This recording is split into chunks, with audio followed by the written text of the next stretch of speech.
¿Qué tal? ¿Cómo están? Bienvenidos a esta última sesión, la sesión número 12 de la materia Administración Básica para la licenciatura en Mercadotecnia. El día de hoy vamos a hacer un recuento, un resumen, un repaso, si ustedes quieren, de la segunda parte a partir de la séptima sesión hasta la sesión pasada, que fue la sesión número 11. Precisamente para que al término de esta sesión lleven ustedes la evaluación correspondiente y demos por terminada la materia de administración del primer cuatrimestre. Creo que hasta este momento hemos hecho un papel satisfactorio porque aparte de que hemos cumplido con el temario que ha sido propuesto por los directivos académicos del Colegio de Empresarios, bueno, también hemos abarcado temas y compartido experiencias enriquecedoras alrededor de las sesiones que hemos llevado a cabo. En términos muy generales, hablamos de lo que es la administración, su ubicación como ciencia social, hablamos de los pensadores, los grandes pensadores que le dieron forma a la administración a lo largo del tiempo, abarcamos la más contemporánea ola, que es la administración estratégica, y bueno, de ahí saltamos directamente a definir y a tratar de ubicar lo que se ha escrito en torno a las 4 fases del proceso administrativo, elemento esencial para poder no solo llevar a cabo la actividad de administración, sino para que en nuestro caso, que ya formamos parte, que ya tenemos una profesión y que ya la aplicamos, bueno, pues enriquecer el papel en el que nos encontramos, el rol que estamos llevando a cabo en estos momentos y bueno, tener una capacidad de proposición amplia, ¿sí?, para poder satisfacer las metas propias, por supuesto, pero también las metas de nuestra organización, ya sea en el caso que sea propia o en el caso de que trabajemos para una organización, bueno, pues apegarnos lo más que podamos a ello. Y eso pues, nos va a permitir satisfacer las metas personales. Hablamos de muchísimas materias y disciplinas que giran en torno a la administración y bueno, ahora nos toca ya la última parte. Antes que nada, quiero agradecerles a todos, al Colegio de Empresarios, el tener la opción de poder visualizar estas sesiones y bueno, de que compartamos por este nuevo medio, un nuevo método de enseñanza que les va a dar a ustedes una herramienta muy muy poderosa en el futuro y pues por eso los invito a que terminemos los demás cuatrimestres y que cumplamos con todas las actividades académicas que se nos han planteado. Basta recordar que tenemos 11 actividades pendientes, supongo yo ya no son tan pendientes, ya deben estar cumplidas. Hemos tenido 11 actividades de apoyo, precisamente para realizar un ensayo sobre lo que hablamos en las sesiones y no quedarnos con esta parte solamente de hablar y que ustedes escuchen. Les hemos recomendado y seguimos haciéndolo, seguimos haciendo énfasis en ello, en la necesidad de tomar apuntes de las sesiones que estamos viendo. Esto nos va a permitir poder tener el contacto cercano con el Colegio de Empresarios a través de los asesores en los teléfonos que ya conocen. ¿Para qué? Bueno, pues para que podamos enriquecer las sesiones y, por supuesto, la materia y la carrera y su vida profesional. Entonces, este cúmulo de evaluaciones que tenemos, de actividades, de sesiones que hemos filmado, bueno, pues nos van a llevar a un fin que ya todos sabemos, ¿no? Terminar con nuestra licenciatura.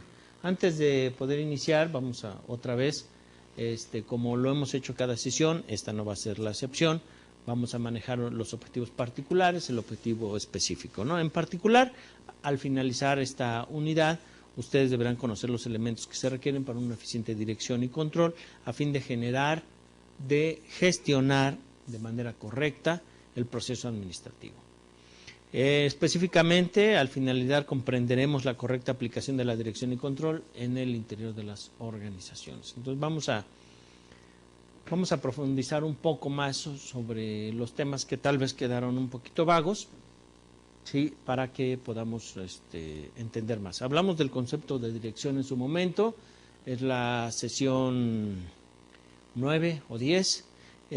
Cons y O'Donnell nos hablan de una función ejecutiva de guiar y vigilar a los subordinados, y la principal a la que nos abocamos, no tanto por ser quien es de los fundacionales del proceso administrativo, sino por la visión tan correcta y tan vigente que sigue teniendo hoy día una definición de dirección a través de Henry Fayol. Una vez constituido el grupo social, se trata de hacerlo funcionar.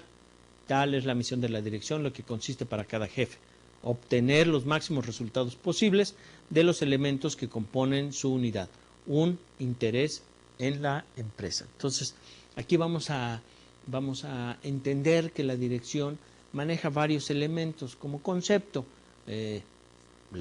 tener conciencia de la planeación y tener conciencia de la aplicación. Entonces, hablamos de que el director era una especie de traductor entre la alta dirección y los operativos, ¿sí? Precisamente para poder satisfacer los elementos de abstracción que se plantea por parte de la alta administración y satisfacer las metas de operación por parte de los gerentes de primera línea que hablamos en alguna de las sesiones acerca de la organización.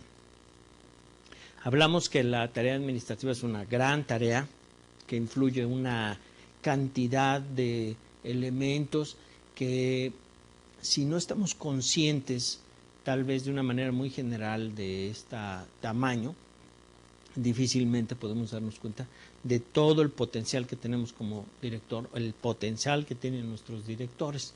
Hablamos que había en el nivel de ejecución y en el nivel administrativo, lo que hablamos un poco, un plano cartesiano, recordarán que hablamos de ello, nosotros estamos en la parte del medio, y hacia arriba la alta administración es el nivel administrativo, y que nos envía esa producción de las abstracciones de la realidad, formados en objetivos, en metas, en filosofía, en una visión, en la misión, etcétera, ¿no?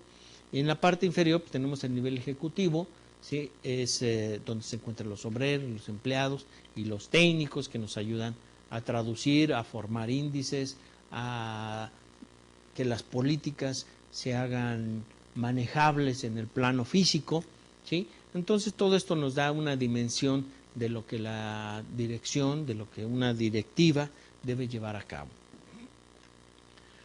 Hablamos de las etapas o fases, que es una parte muy importante de la tarea directiva, porque ahí nos damos cuenta, inicialmente, si cada uno de nuestros directores o nosotros como directores tenemos definida la etapa. Si está definida, qué bueno, pero también podemos saber si la conocemos y si la cumplimos. Entonces ya son elementos, por ejemplo, delegar autoridad. Delegamos, sí se delega. Bien, delegamos bien, nos satisface la información que nos dan. Ejecutamos, ejercer autoridad, precisando tipos, elementos o clases, canales de comunicación para ejercer el control y la supervisión de la autoridad. Entonces, en estas 4 etapas o fases, nos vamos a dar cuenta si dentro de cada una de las direcciones que están en nuestra subordinación existe, o si nosotros como directores tenemos cada una de estas fases que cumplimos. Hicimos un alto un poquito más amplio que en otros temas cuando hablamos de liderazgo.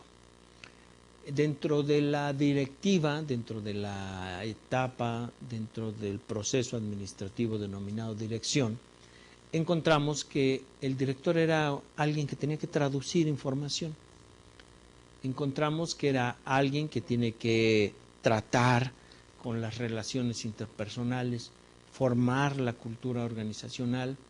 Encontramos, simbólicamente hablamos de una nube que teníamos que se estaba vinculando a todos los demás y que teníamos como director la obligación de entender cómo esas imbrincadas vinculaciones se llevaban a cabo.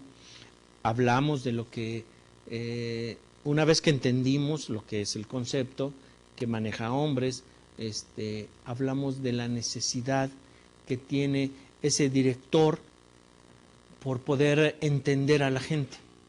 Hablamos de los tipos de liderazgo que encontramos en el modelo en la escuela burocrática que formó este sociólogo alemán.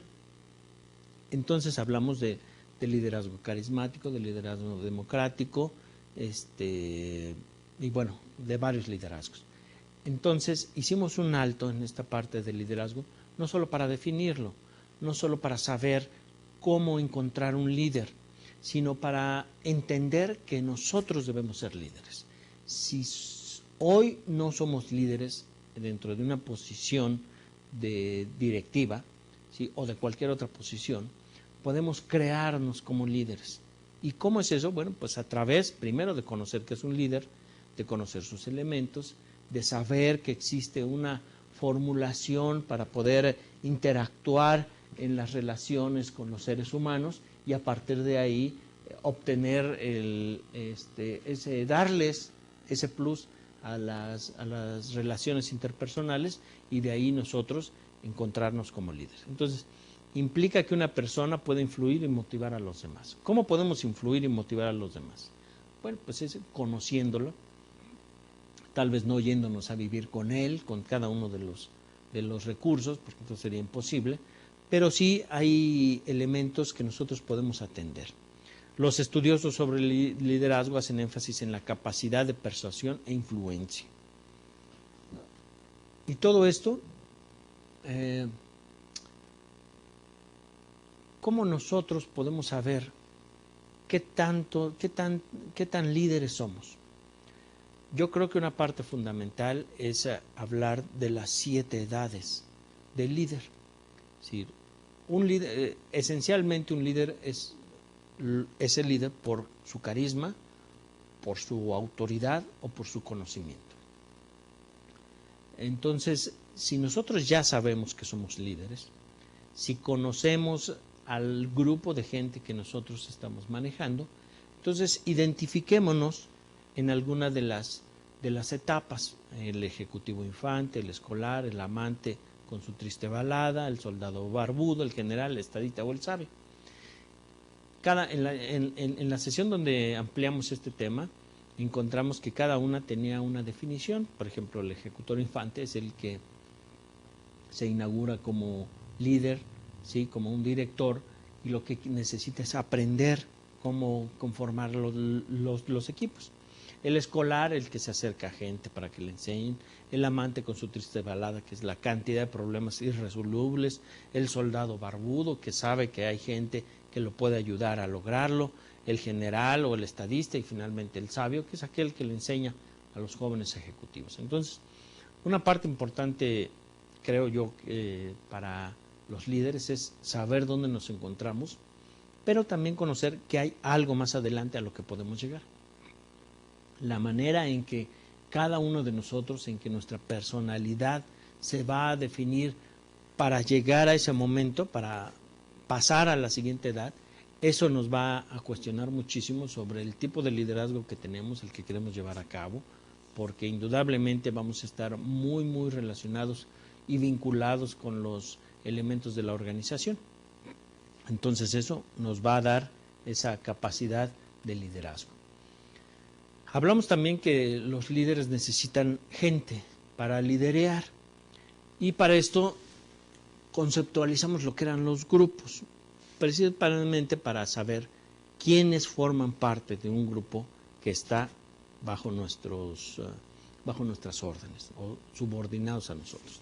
Y para ello escogimos definir lo que era un grupo, ¿sí?, y así ampliar, porque tal vez nosotros creemos que nuestro grupo son 3 gentes cuando pueden ser 15, y ese liderazgo se va a fortalecer en la medida en que conozcamos nuestra gama de influencia. Por ejemplo, lo definimos como el principal componente de la estructura social, como la primera instancia que usa los estatutos y los roles, y como lugar donde se promulga, se aprueba, se negocia. Hablamos de que hay grupos, de que el hombre, por ser hombre, tiene una necesidad cultural de asociarse en grupos.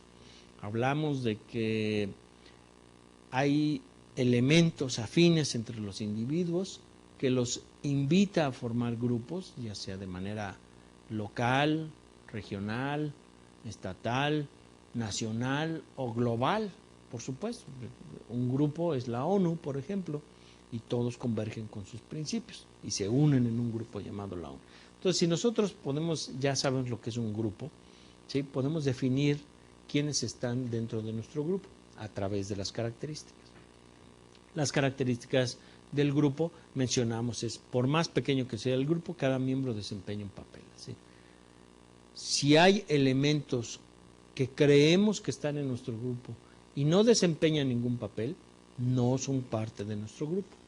Por el contrario, si hay elementos que creemos que no forman parte de nuestro grupo y desempeñan un papel directamente, entonces sí forman parte de nuestro grupo y lo vamos ampliando o lo vamos disminuyendo. Dentro de un grupo hay contacto y comunicación entre sus miembros, igual. Si nosotros tenemos contacto y comunicación constante en beneficio o por jerarquía, por estructura, es parte de nuestro grupo. Hay grupos directos y grupos indirectos, ¿no? El grupo directo es el de primera línea y un grupo indirecto es el de segunda línea. Hay grupos formales, informales. Podemos ser un grupo formal en la estructura, pero ser parte de un grupo informal mucho más grande. Entonces, vamos viendo quién es parte de nuestro grupo. El grupo tiene normas y comportamientos que con el tiempo se convierten en costumbres. Es decir, y así nosotros vamos, eso, otra característica que nos ayuda, otra herramienta que nos va a permitir precisamente conocer el tamaño del grupo o formar el grupo también.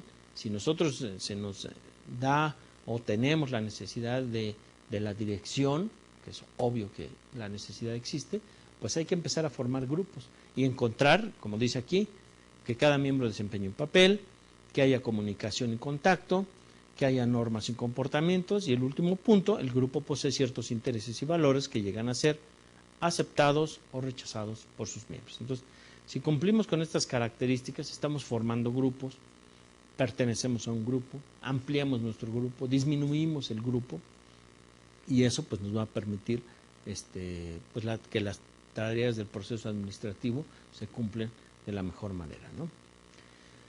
Hablamos también entonces que la dirección es, como concepto, es la tarea del proceso administrativo que va a dirigir, ¿sí?, a los elementos de un grupo, a ciertos elementos, hacia un fin. Ya la planeación ya sabemos qué es la organización, y ahora la dirección, llevarlos directamente hacia esa meta. Encontramos que quien se erige como directivo tiene la necesidad de encontrar vinculaciones interpersonales. Encontramos que quien tiene vinculaciones, quien estudia las vinculaciones interpersonales, se llama líder.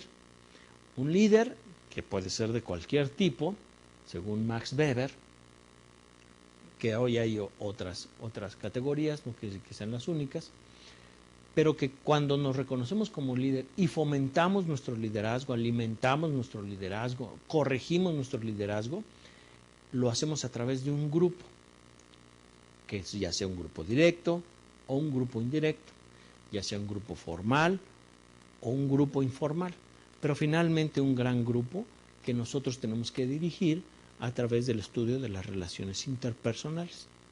Bueno, ahora metemos el tercer elemento, otro elemento que hablamos de la motivación.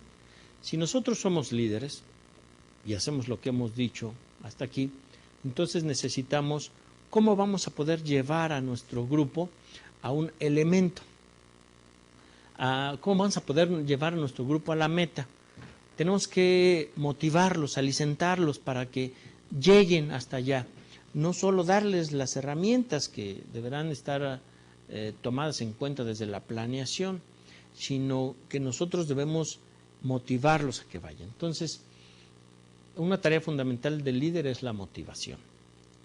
¿Y cómo podemos lograr la motivación? Recuerden que hablamos de 11 puntos de la motivación. Entre ellos vamos a manejar algunos, ¿no? Dentro de esos podemos tratar el por qué está dentro de un grupo, el reconocimiento. Nosotros debemos cuestionarnos por qué está él aquí y por qué estoy yo. Debemos hablar de reconocimiento, la famosa palmadita en la espalda o el aliciente económico.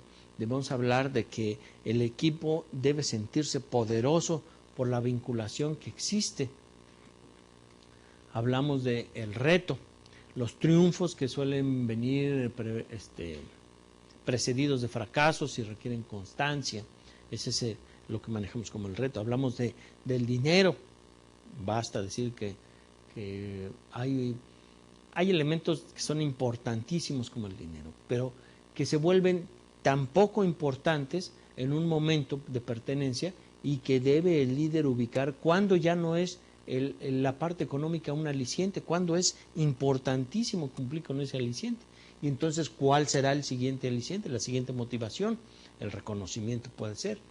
Otra cosa es el tiempo, manejar los tiempos de trabajo como motivación, los tiempos de vacaciones, las posibilidades de formación, las necesidades de empleo, todo esto dentro de una temporalidad que es una motivación precisamente para todos los que forman parte de nuestro grupo. Hablamos de que el error, evitar restar y procurar sumar. Y cómo, aquí vemos un ejemplo, pero hay muchísimo, como un ejemplo de cambiar el pero por el y nos va a proporcionar una exponencial cambio, ¿sí? Como una motivación, en lugar de coartar y de quitar y de manchar y de disminuir, bueno, mejor vamos a sumar, a incluir, a todas estas cosas, ¿no? Hablamos de la seguridad, que también debe ser una motivación que el líder debe tener como herramienta. Dice, una porción significativa del valor creado por sus trabajadoras poseen valiosos intangibles relacionados con su capital humano. ¿De qué son capaces? ¿Cómo pueden avanzar más? Y esta parte de la seguridad, si nosotros la entendemos y la utilizamos como una herramienta de trabajo, bueno, pues nos va a permitir darle motivación a un grupo que sigue a un líder, que es un director y que va a formar parte del proceso administrativo y que va a cumplir con las metas de la organización. Y vean pues cómo ya sea hacia atrás o ya sea hacia adelante, todo va vinculado. Esa vinculación que nosotros, que parece fácil que la describimos, pero en el momento que entendemos la vinculación de todos los elementos, en ese momento estamos exponiendo, estamos multiplicando, ¿sí?, nuestra capacidad de transformación de la organización. Otros, para terminar con los 11 estímulos, que esta sí es muy importante, hacer un alto aquí, un profundo alto y poder entender cada una de las herramientas, es el ejemplo. Todos conocemos quizá en el mismo trabajo un hombre o mujer que nos parece excepcional y quisiéramos ser como ellos. Entonces, seguir a ubicar quiénes son esos ejemplos, qué han hecho para ser ejemplo, porque todo se forma de valores, y bueno, esos mismos valores poderlos duplicar dentro del grupo para que no haya una persona a quien seguir, un ídolo, sino que si se puede crear muchos más, pues que todos sean ídolos de todos y que seamos un grupo que sea ídolo de otros grupos, ¿no? Esa es una herramienta muy importante para un líder en su grupo, ¿sí?, que es parte de la motivación. Pasado, presente y futuro, bueno, dice, adecuadamente contemplados, el pasado, el presente y el futuro pueden convertirse en aliados de la motivación del pasado. Dice Maquiavelo en su libro El Príncipe. El príncipe debe recordar un esplendoroso pasado, debe prometer un gran futuro en el presente que vivimos, ¿sí?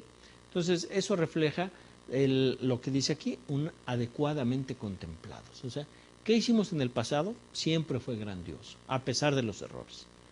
¿Qué esperamos del futuro? Un gran futuro. Hoy día en el presente manejamos esas dos variables y bueno, es parte de la motivación que nosotros debemos darle al grupo como líderes, ¿sí?, en el trabajo.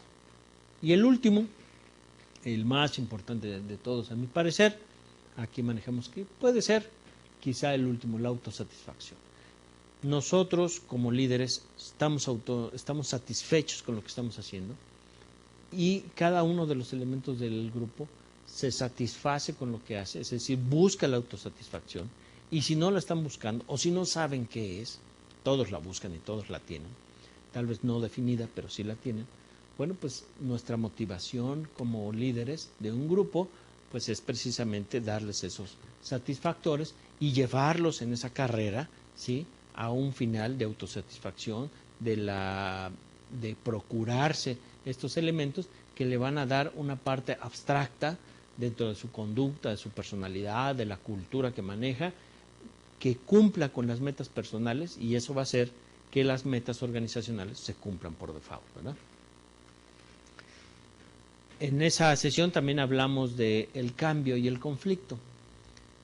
Hay libros y hay temas muy interesantes acerca del cambio. El cambio por el cambio no es cambio, dice. Es decir, si nosotros queremos hacer un cambio y para hacer el cambio cambiamos, tal vez no sea lo necesario. El cambio debe ser algo totalmente diferente y debemos estar dispuestos a llevarlo a cabo.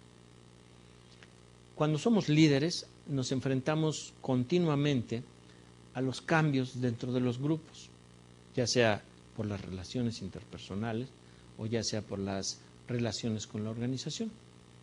Debemos conocer qué es el cambio, no meramente pasar un papel entre escritorios nos va a provocar el cambio.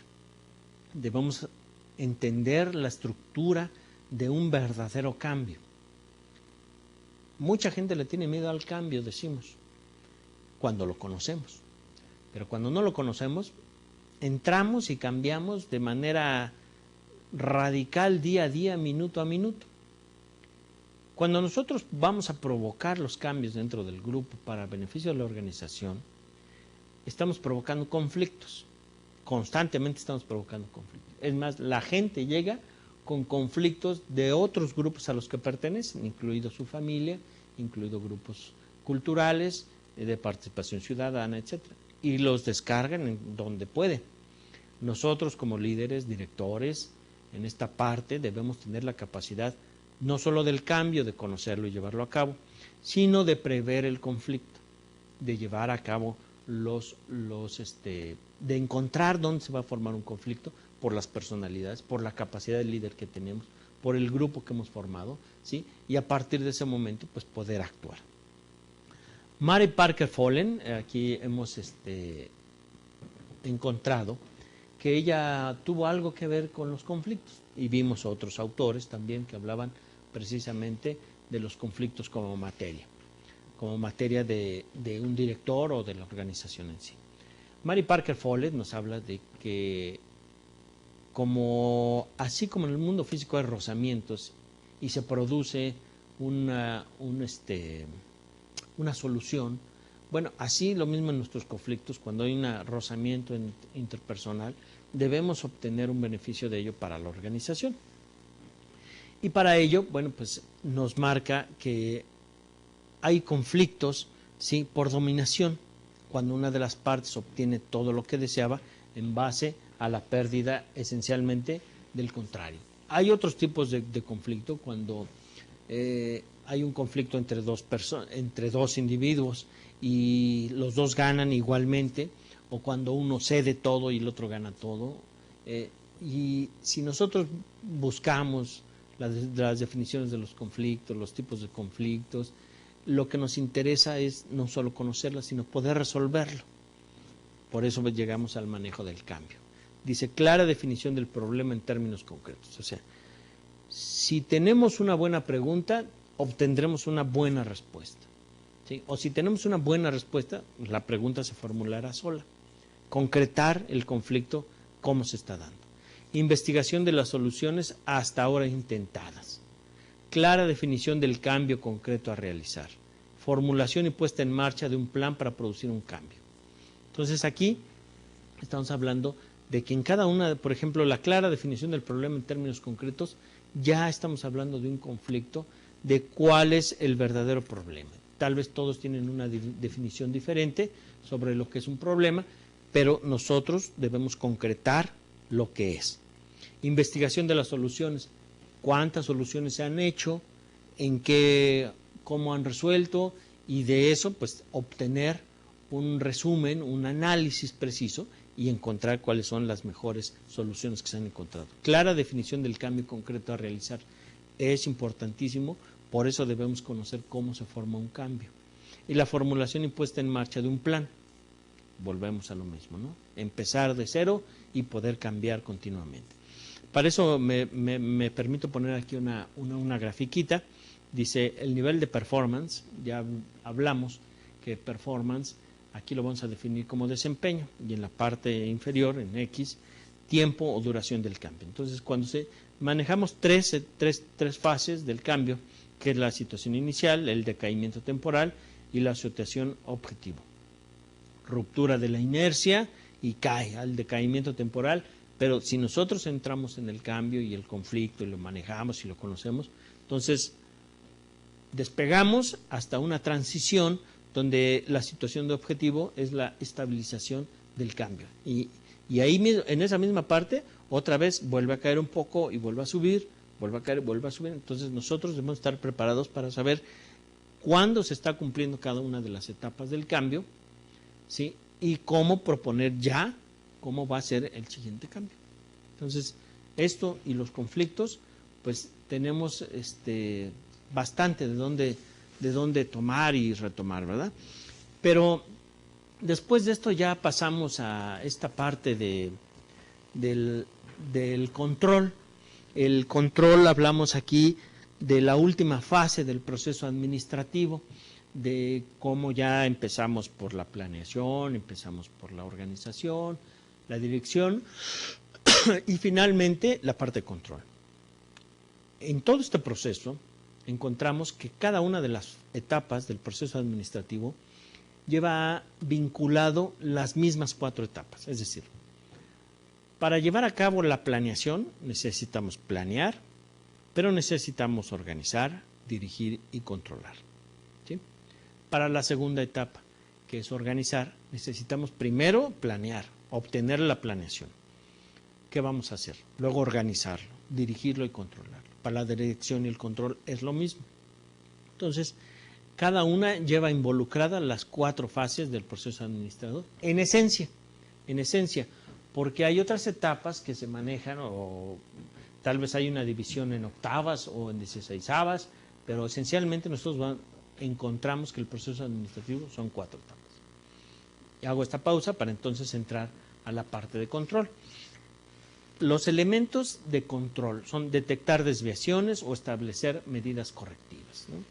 Explicamos que detectar desviación, definimos que la parte de control es la parte más técnica de las etapas del proceso administrativo. ¿Por qué? Porque necesita de técnicos altamente calificados para poder encontrar la manera de que la actividad humana pueda ser medida. De esencia dificulta. Ya es difícil pensar en ello. Hablamos de que tal vez era fácil ver una línea de producción que avanza, ¿sí? Y en el momento que disminuya, ¿sí? Pues subirle a la velocidad con un control o bajarle a la velocidad, producir más o producir menos. Eso es fácil. Lo que no es fácil es, a pesar de que tenga alta velocidad, tiene una poca producción y que es esencialmente provocado por quien está operando la máquina. Algo tiene en su mente que no le permite, ¿sí?, darle mayor productividad a la línea. Bueno, pues ese desempeño del operario, ese performance, ¿sí?, es el que el control administrativo se aboca esencialmente. Y para ello necesita grandes técnicas. Y vamos a recordar algunas de las técnicas que hablamos aquí. Pero esencialmente detecta desviaciones y establece medidas correctivas, ¿verdad? Hablamos de las definiciones de Scanlan o de estos 3 autores que prácticamente hablan de lo mismo, con diferentes sintaxis, con algunas palabras diferentes, pero esencialmente tiene el control busca apegarse a algo. Y vemos la definición de Scanlan. El control tiene como objeto cerciorarse de que los hechos vayan de acuerdo a los planes establecidos. O esta otra es la regulación de las actividades de conformidad con un plan para alcanzar ciertos objetivos. Entonces, veamos cómo el control lo que busca es lograr una meta, saber que se está cumpliendo esa meta. Y para eso tenemos pasos o las etapas de control. Establecimiento y medios de control, que vamos a ver cuáles son, operaciones de corrección y concentración de datos, interpretación y valoración, y utilización de los mismos datos. Entonces, el control como parte fundamental no solo necesita las herramientas, sino también se dedica en buena parte a recolectar datos. Recordarán que hablamos del libro Administración en una página y de esa tendencia a los datos que se volvió pues peligroso porque cantidades de papel y de reportes se formaban en torno a la producción de datos. Con la tecnología y con la tecnología administrativa y la tecnología informática, ¿sí? Fue un desastre la cantidad de datos que se producían, y hoy día todavía se siguen produciendo muchísimos datos que tal vez nunca se van a utilizar, y si no se utilizan, pues no llevarlos a cabo. Y por eso hablamos de la interpretación y valoración, por eso hablamos de la celeridad de la recolección de datos, como aquí lo establecemos, establecer naturaleza y función del control. Los controles deben ser flexibles, y con esto estamos hablando de que deben hacer un cambio inmediato, deben tener la capacidad de poder cambiar su función en el momento indicado. Los controles deben reportar rápidamente las desviaciones. Si un control no se utiliza rápido, ya no se vuelve descontrol. Entonces, en cuanto tenemos los datos, analizarlos y enviar un reporte de lo que está pasando, para que inmediatamente se pueda llevar a cabo. Los controles también deben ser claros para todos cuantos de alguna manera han de usarlos. Imaginemos que nosotros vamos a hacer nuestro reporte para niños de kinder, para párvulos, como dicen.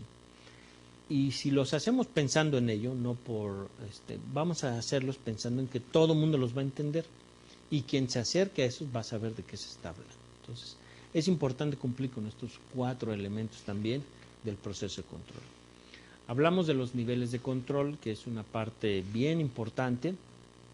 Hablamos de controles de ventas. Hablamos de control de producción, contabilidad de finanzas y administrativos. 4 también. En los controles de ventas, bueno, pues aquí retomamos lo que hablamos de los precios, los índices de producción, por cliente, por territorio, por las ventas estacionales, y explicamos cuál era la funcionalidad de saber qué se está vendiendo, cómo se está vendiendo, a quién se está vendiendo. Y esto es puede haber muchos más controles, recuerden que definimos eso, pero esencialmente en nuestra organización, en nuestra empresa, debemos tener estos controles. Y si no los tenemos, provoquémoslo. Y si de estos 7 podemos hacer 3, contengámoslo, pero esencialmente debemos tener un área de control de ventas. Es el índice más importante, por eso es el primero que mencionamos, porque con él sabemos qué está pasando casi de toda la organización. La siguiente área de control que mencionamos es el área de producción. Todas son importantes, por eso manejamos solamente 4, pero producción también es una parte esencial, porque aquí estamos hablando de todos los inventarios, tipos de inventario que existen, de las operaciones, de la calidad, de los tiempos y métodos, de los desperdicios, del mantenimiento, de la conservación. ¿Qué pasa si la planta de repente ya no puede funcionar porque nos faltó X o Y? Bueno, pues controles de producción, si no los tenemos, produzcámoslo. Todas las empresas, todas las organizaciones producen algo y venden algo, ¿sí? Entonces vamos encontrando cuál es si no está muy definido lo que vendemos por ser una organización no lucrativa, definámoslo de una buena vez y definamos nuestro proceso productivo y qué esperamos, si hay inventarios de capital humano, tecnológicos, no solamente físicos, de producto terminado, de materia prima. En fin, vayamos encontrando toda esta relación que tenemos. Otra área muy importante, contabilidad y finanzas, los dineros. ¿Cuánto entra? cómo entra, cómo se usa y cómo sale. Otra vez las 4. Entonces, a través de N número de pruebas que todos hemos de conocer, porque todos hemos recibido una auditoría, todos reportamos a alguien sobre qué está pasando con los dineros, hemos tenido necesidades de ciertos índices de información y nos hemos visto incapacitados de producirlos o de leer siquiera cómo son los reportes de control de las áreas de contabilidad y finanzas. Ya estamos hablando de ellos, los estados financieros, la contabilidad de costos, la auditoría interna y las auditorías externas, los desperdicios y adiciones, los flujos de efectivo y la recuperación de inventarios, entre otros muchos que sabemos que existen dentro de la contabilidad. Basta echarnos un clavado al Código Fiscal de la Federación y ver que, bueno, necesitamos una serie de controles importantísimos. Y también los hay a nivel global que debemos cumplir, por supuesto, cuando las empresas son globales. Y finalmente hablamos de la administración, y aquí nos detuvimos otro momento, precisamente porque aquí es donde ya es la parte fundamental, donde viene la interpretación, ¿sí?, de la conducta de los individuos. En ventas no tuvimos ningún problema porque basta contar. En producción no tuvimos ningún problema porque basta contar también. En contabilidad y finanzas tampoco tuvimos problema porque basta contar. Pero en la administración no podemos contar, porque no podemos contar el número de ideas que tuviste o contar el número de frustraciones que tuviste, ¿sí? Entonces, debemos involucrarnos en modelos del desempeño, del performance, que nos van a marcar con preguntas, con respuestas, con elementos que nosotros vamos a ver en la realidad, para saber que las vinculaciones entre los individuos son satisfactorias, que están produciendo algo o que están de más y que deben erradicarse. Y para eso hay una infinidad de formulaciones muy técnicas, hay algunas demasiado técnicas, otras no tan técnicas, pero que nos han dado la esencia de una conformación de una disciplina que hoy en día pues ya desahoga en sistemas informáticos, como son el control de la contabilidad en sistemas informáticos, como son el control de inventarios, de facturas y de todos estos elementos que son parte de la administración. Todo pues a través de diagramas de flujo, procesos, de diagramas de proceso, diagramas de flujo, etcétera, ¿no? Y todo esto nos desemboca en una sola disciplina, en la información. Asegurar la información, la obtención limpia y mantenerla así requiere una estrategia correcta. Encontramos que la información, si entra basura, sale basura, debemos clarificarla, no permitir una rutina burocrática, etcétera. Hablamos de cómo obtener toda esta cantidad de información y por tanto, ¿sí?, necesitamos encontrar las técnicas de control interno. Y aquí mencionamos lo que se estableció en un principio, ¿sí?, cuando se formuló la necesidad del control administrativo. Hablamos de la administración por objetivos y también hablamos de la técnica de control integrado de gestión, hablamos de Kepner y Tragoe como en este gran texto del director racional, hablamos del Balance Scorecard. Todos estos elementos que en algún momento se pudiera pensar que son inentendibles para cualquier directivo. Lo que pasa es que todos estos métodos de la administración por objetivos y el Balance Scorecard, el directivo racional o el control integral de gestión son elementos que buscan controlar las abstracciones. Por eso tal vez se hace un poquito difícil. Pero si nosotros nos involucramos vamos a encontrar que son muy medibles y son altamente rentables y satisfactorios y nos van a permitir encontrar controles específicos administrativos a esta parte de la conducta del hombre, de la conducta de la mujer, de los individuos en torno al cumplimiento de las metas de la organización. Creo que con esto damos por terminado nuestro curso. Sí,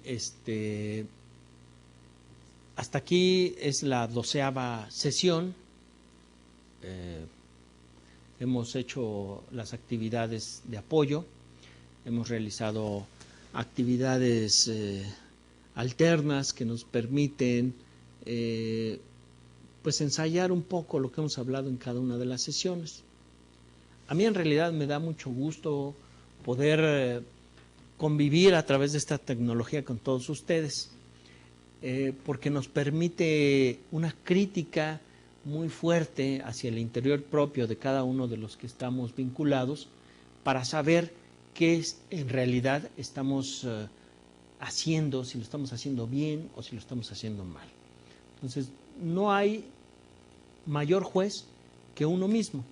Entonces, de todos los apuntes que han hecho y de todas las actividades que han realizado, del examen que realizaron y del examen que realizarán al término de esta sesión, bueno, pues yo espero que hayan utilizado todos los medios que el Colegio de Empresarios les puede proporcionar, que ustedes mismos hayan sido investigadores científicos, porque la administración y la mercadotecnia como una rama de ellos así lo marca, y hayan podido encontrar un camino sustancial para la adquisición de nuevas herramientas y poder sumar y multiplicar lo que hasta ahora han realizado en su vida profesional.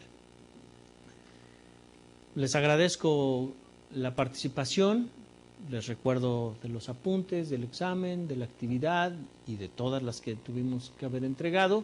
Y bueno, espero nos podamos ver en alguna otra materia en el futuro, en el Colegio de Empresarios, en esta licenciatura en Mercadotecnia.